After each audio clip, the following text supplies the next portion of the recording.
Magnifique, sensationnel, époustouflant, tels sont les qualificatifs qui émanent de la bouche des visiteurs venus admirer la nouvelle exposition de Gérard Tissovan au nouvel espace culturel de Romba.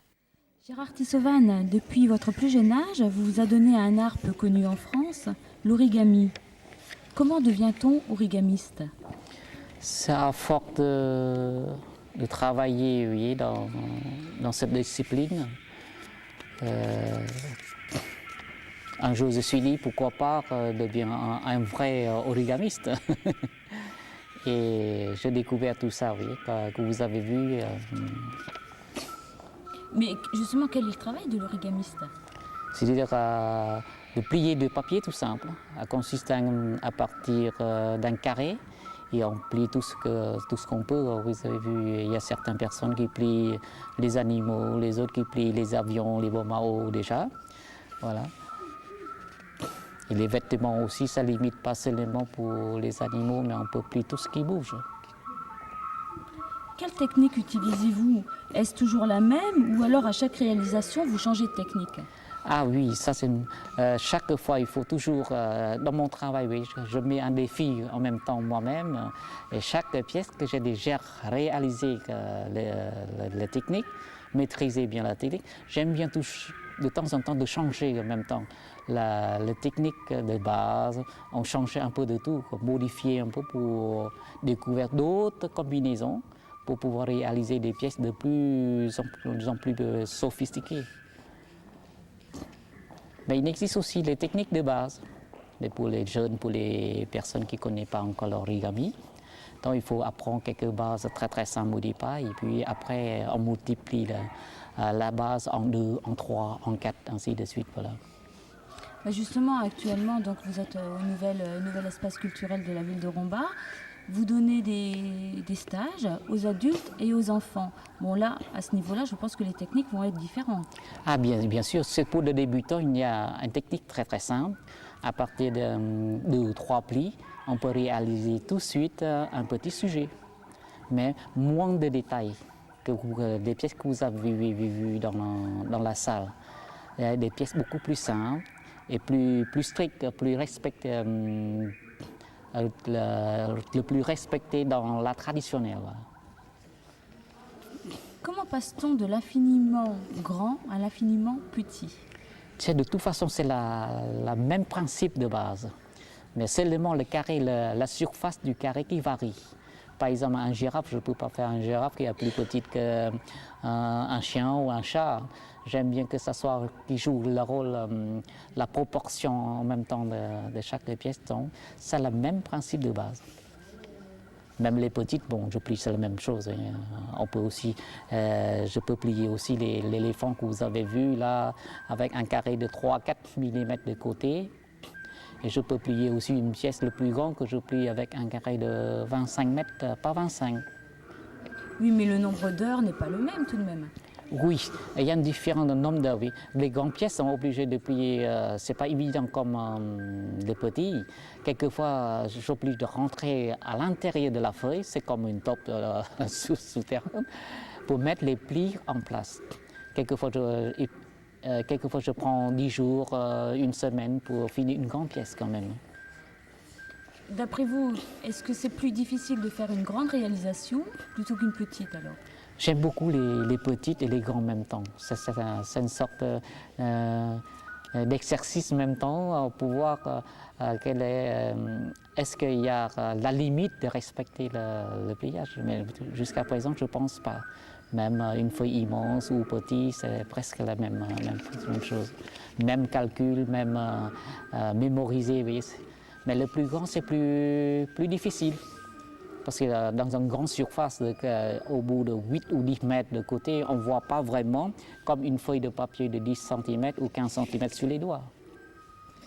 Combien d'heures passez-vous par jour sur vos réalisations? Je passe régulièrement 1 à 2 heures par jour. Quelquefois, j'attends quelqu'un, je fais un petit voyage dans le train, je plie n'importe quel moment. C'est un art magique. Oui. Quelquefois, je passe devant un paysage qui m'intéresse et je commence tout de suite de plier. En fait, vos inspirations vous viennent de voyages, de paysages, de choses comme ça? Un peu de tout quand même, un peu de tout. Quelquefois sur les reportages des animaux, et comme j'aime beaucoup les animaux, oui, c'est le sujet le plus complexe dans le pliage. Et ce sont les reflets aussi de mon amour pour les animaux. À travers eux, j'essaie aussi en même temps de communiquer le respect de l'environnement. Pourquoi dites-vous que c'est les animaux les plus complexes au niveau du pliage? Parce que dans les familles des animaux, ça change de pliage en même temps. Ce qui m'intéresse, c'est la technique qui change en même temps. Je n'aime pas de plier toujours la même chose, la même base, de la même façon, mais simplement changer la tête ou son corps. Par exemple, le pingouin, c'est différent. Par rapport à un girafe différent par rapport à un éléphant, et ainsi de suite. Il y a une multitude de la recherche. Vous avez obtenu le Guinness des records avec le Jardin d'Éden, une composition en fait réalisée avec 1500 papiers pliés. Est-ce votre plus belle réussite ou alors chaque création a pour vous la même valeur? Je trouve que tous les pièces que je réalisais, ça correspond à les fruits et la même valeur comme les autres pliages. Et si on vous disait que vous deviez garder une réalisation, laquelle serait-elle et pourquoi? J'aime beaucoup la plupart les animaux protégés. Par exemple, les fous de basson ou les ours polaires, les grandes baleines, des thèmes que actuellement presque dans la disparition, quoi. J'aime bien recréer son image. Peut-être un jour, ça redonner nos petits-enfants voient encore toutes ces natures, merveilleuses natures.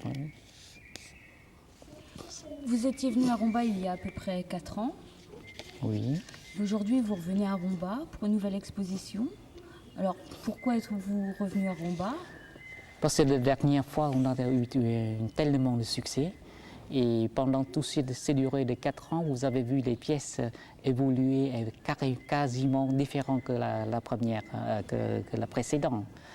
Et c'est grâce à ça aussi, et des écoles, des enfants, toutes les personnes qui habitent environ de Romba sont venus aussi émerveillés par, par la nouvelle exposition. Et en dehors de votre exposition, alors, quelles sont vos réalisations actuelles? Dans le projet actuellement, la prochaine exposition que je prépare pour le château Gontier, donc c'est un autre dans le sens opposé de la ville de Romba, sur les thèmes des singes, c'est pourquoi vous avez vu déjà un gorilla. Je suis en train de rechercher d'autres encore sur les singes. Et si je vous demandais de réaliser quelque chose, qu'est-ce que vous feriez tout de suite? C'est la surprise. Je vais vous montrer comment je plie, tout simple. Je prends un carré, je trace d'abord la ligne de la diagonale. C'est la ligne la plus importante dans tous les domaines du pliage.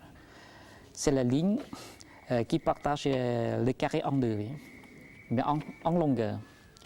Et je plie ces deux côtés-là, de l'endroit bien sur la ligne de la diagonale. Je retourne de l'autre côté, oui. Je fais la même. Je plie en deux la ligne ici. Et deux petits poches formées là. J'essaie de retirer vers l'extérieur en remettant en même temps le côté bien sur la ligne de la diagonale qui reste, oui. Un petit bout là. Oui. L'autre côté aussi. Ça, c'est une base très connue dans le monde du pliage, hein, avec des petits points, des petites branches là, plus grands. Hein. À partir de ce base-là, on peut plier 1001 choses différentes. Oui. Soit je plie les familles des animaux basses, par exemple, comme les canards, les cygnes. Ça doit être les deux pattes. Une partie là, son corps, et l'autre partie, c'est pour la tête et le cou. Et maintenant, je plie le point ici, sur le bord là, et soulève l'autre vers le bout. Oui. Et je referme cette figure-là en longueur, comme ça. Et je rabatte l'autre aile sur la première ici. Et je partage ici. L'autre pour le corps. Oui. Et ça, c'est la mécanique que je suis en train de construire ici. Hop. Hop. Platissez ça vers le bas. C'est une colonne de la paix qu'on a besoin actuellement dans le monde. Et très stable. Elle peut poser sur vos doigts. Si quelqu'un s'approche, elle peut aussi envoler. Si quelqu'un venait vous voir et vous demander « Je voudrais être origamiste », quels conseils pourriez-vous lui donner? Il faut avoir quelques petites qualités. C'est la patience, la maîtrise et la persévérance et beaucoup d'observation. Il faut au moins 4. Et c'est un travail c'est un travail minutieux tout de même. Le minutieux, je pense, après ce que vous aimez. Si vous aimez la peinture, vous restez des heures pour peindre même une poêle d'un chien. Oui. Et moi, c'est le même principe. À force de travailler, la passion qui naît en même temps et le minutieux qui vient avec. Parce que vous travaillez, vous voyez, pas l'amour. Ce n'est pas travailler pour vraiment, c'est pas commercialiser comme c'est pour que je ne vends jamais vends 1 ou 2 pièces de mes pliages. Je travaille, je garde tout pour moi et je mets toujours en défi en même temps. Mais c'est être un peu égoïste quand même, d'un côté. Si non, vous voulez tout garder. Oui, je pense pas. Parce que je sais que le pliage, la première chose, la personne qui a envie d'avoir une pièce, mais ça ne dure pas longtemps. Et garder peut-être 10 jours, 15 jours, 1 mois, 2 mois, ça prend la poussière, il les jette. Donc ça me fait mal au cœur que les gens qui jettent les pièces que j'ai déjà des années de recherche pour arriver à faire une pièce. Et cette pièce qui repart à la poubelle, ça me fait mal au cœur plutôt. C'est dans ce sens que je pense.